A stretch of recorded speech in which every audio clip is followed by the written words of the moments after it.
Dito sa Dimitinyo, may natagpuang isang bangkay. Hindi inaasahang matatagpuan. Alas 8 ng gabi, natagpuan ang isang katawan.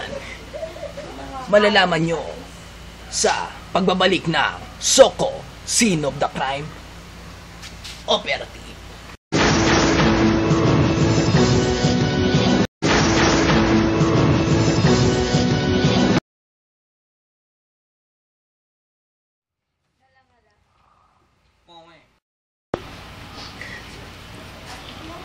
Sino ang pumatay sa biktimang ito? Ngunit may isang nakakita daw na isang pulubi sa kanto. Tunghayan.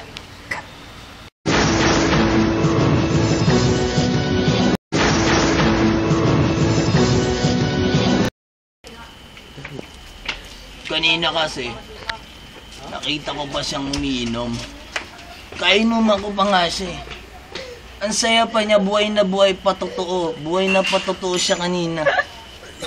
Pero hindi ko na alam kung ano nangyari sa kanya.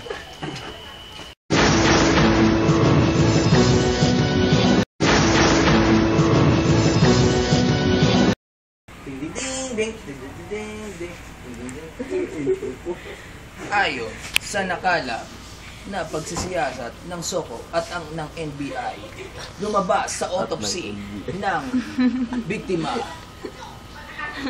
ang pumatay sa kanya ay Red Doors. Isa na namang biktima ang ating nasolusyon dito sa Soko, Scene of the Crime Operative.